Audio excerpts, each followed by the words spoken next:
Hello my all dear students of 5th class. So last video में हमने science के start किए थे चैप्टर एयर वाटर, है ना। तो एयर एंड वाटर हमने चैप्टर स्टार्ट करते थे और हमने लेट्स ट्राई 1 तक कंप्लीट किए थे। आज हम पढ़ेंगे कंपोजिशन ऑफ एयर, जो काफ़ी छोटा टॉपिक है आज का। So let's see what is composition of air. Composition सबसे पहले तो होता है मात्रा, है ना, कि एयर जो है वो किन किन चीज़ों से मिल के बनी है। तो यहाँ एक स्टोरी जैसा दिया है। Divyam went to Delhi during his winter vacation. Divyam जो है वो दिल्ली गया अपनी सर्दियों की छुट्टी में। Okay, he observe that many people were wearing mask. उनने वहाँ पे देखा कि वहाँ पे बहुत सारे लोग जो हैं वो मास्क पहने हुए हैं। He asked his mother about the same. तो उसने अपनी मम्मी से इस बारे में पूछा। His mother told him that it was because the air got polluted. तो उसकी मम्मी ने ये बताया कि यहाँ पे लोग मास्क इसलिए पहन रहे हैं क्योंकि यहाँ की जो एयर है वो बहुत ज़्यादा पोल्यूटेड है।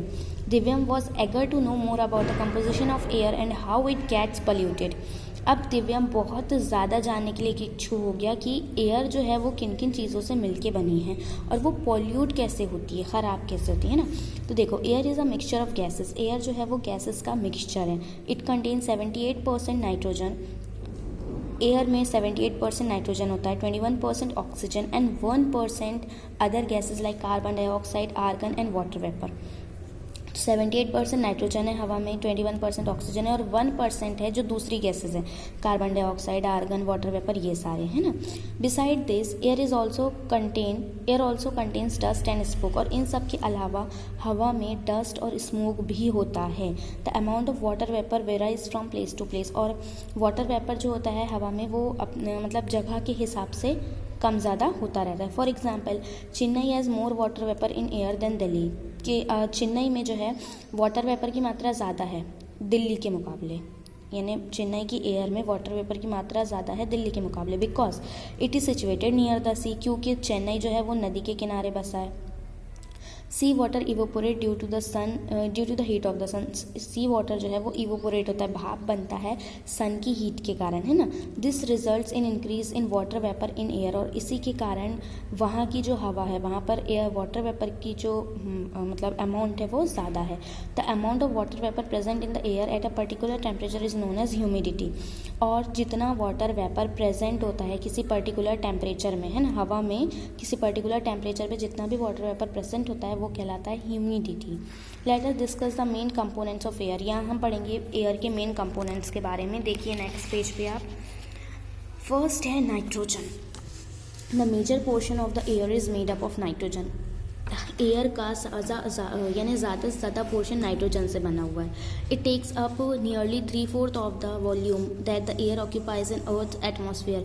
तो अगर मान लो हम 4 पार्ट में एयर को बांटे तो 3/4 पार्ट जो है वो नाइट्रोजन है हवा में, है ना। अर्थ के एटमॉस्फेयर में जितनी भी हवा है उसमें 3/4 पार्ट जो है वो नाइट्रोजन है। Nitrogen is required for the growth of plants. और नाइट्रोजन प्लांट्स की ग्रोथ के लिए रिक्वायर्ड है। फिर आते हैं हम oxygen. Oxygen is vital for all living things. Oxygen जो है वो ज़रूरी है सारी लिविंग थिंग्स के लिए। The air you breathe in is called inhaled air and this air you breathe out is called exhaled air. जो सांस हम लेते हैं तो वो इनहेल्ड एयर कहलाती है और जो हम रिलीज़ करते हैं वो एक्सेल्ड एयर कहलाती है ना। यू इनहेल ऑक्सीजन, तो हम जब सांस लेते हैं तो हम ऑक्सीजन लेते हैं और जब हम सांस छोड़ते हैं ना, रिलीज़ करते हैं, तो हम कार्बन डाइऑक्साइड रिलीज़ करते हैं during the process of breathing के समय, है ना। Oxygen is also needed for burning. और आग के लिए भी ऑक्सीजन का होना ज़रूरी है बर्निंग के लिए, ठीक है। फिर आइए आप carbon dioxide and other gases पे। Carbon dioxide and other gases make up a very small component of air.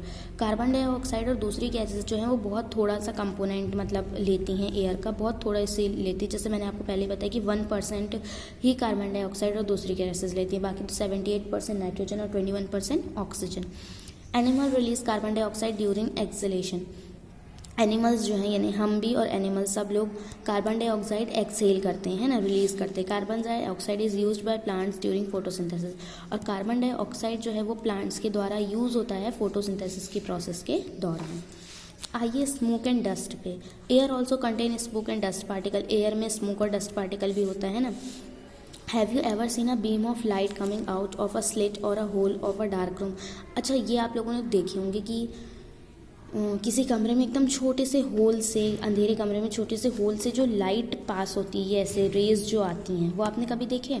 Look carefully at the figure, उन मतलब किरणों को एकदम ध्यान से देखना। What do you see in the beam of light, आपको पता है क्या दिखेंगे? आपको वहाँ छोटे छोटे छोटे छोटे टिनी पार्टिकल्स दिखेंगे, जैसे कि कुछ मिट्टी धूल के कण है ना। You will see टिनी shiny particle floating in the beam of sunlight, this shows that air contain dust particles. तो जब वो लाइट अंदर आएगी तो आपको एकदम छोटे छोटे छोटे छोटे पार्टिकल दिखेंगे, और उसके थ्रू ही आपको समझ में आएगा कि हवा में डस्ट पार्टिकल भी होते हैं। ओके, नेक्स्ट पेज में देखेंगे। नेक्स्ट पेज में है आपको एक्सपेरिमेंट, जो आज के वीडियो का लास्ट टॉपिक है। इसमें देखो एक्सपेरिमेंट में आपको करना क्या है, एम दिया है to show that oxygen is necessary for burning. आपको ये बताना है, इस एक्सपेरिमेंट के थ्रू आप ये जानेंगे कि ऑक्सीजन जो है वो जलने के लिए, बर्न होने के लिए बहुत ज़रूरी है। मटेरियल रिक्वायर्ड, हमें चाहिए क्या? 3 कैंडल्स, 3 कैंडल्स होना, मोमबत्ती, 2 jars of different height and a watch. और आपको 2 जार होना, माने कि ग्लास जार, आप कांच के ग्लास भी यूज़ कर सकते हैं इसके लिए, ठीक है। और आपको होना घड़ी, और जो 2 ग्लास, अगर आप 2 ग्लास जार लेंगे तो वो अलग अलग हाइट के होना चाहिए, ठीक है। Fix 3 candles two of equal size on the table and light them, 3 candles लीजिए इक्वल साइज के, ओके, एक बराबर होना चाहिए वो पूरे, और उन्हें अलग अलग रखिए, मतलब एक टेबल पे रखिए, जमाइए और उनको जला दीजिए। Cover the second candle with a glass jar, second candle को आप ग्लास जार से कवर कर दीजिए, और थर्ड कैंडल को थोड़े बड़े वाले ग्लास जार से कवर करिए, और फिर आप देखिए कि कितना समय लगता है उन कैंडल्स को बुझने में, ठीक है। और जितना भी लगेगा फर्स्ट, सेकंड और थर्ड में आप यहाँ पे टाइम नोट करेंगे, और फिर आपको उसके बाद पता चलेगा कि ऑक्सीजन जो है वो कैसे ज़रूरी होता है जलने के लिए, ओके। तो ये आप लोग अपने घर पर करके देखेंगे। और इसके आगे का जो आपका पोर्शन है प्रॉपर्टीज़ ऑफ एयर, वो हम पढ़ेंगे हमारे नेक्स्ट वीडियो से। आई होप आज का सेशन आपको समझ में आया हो। So till then bye all of you and take care.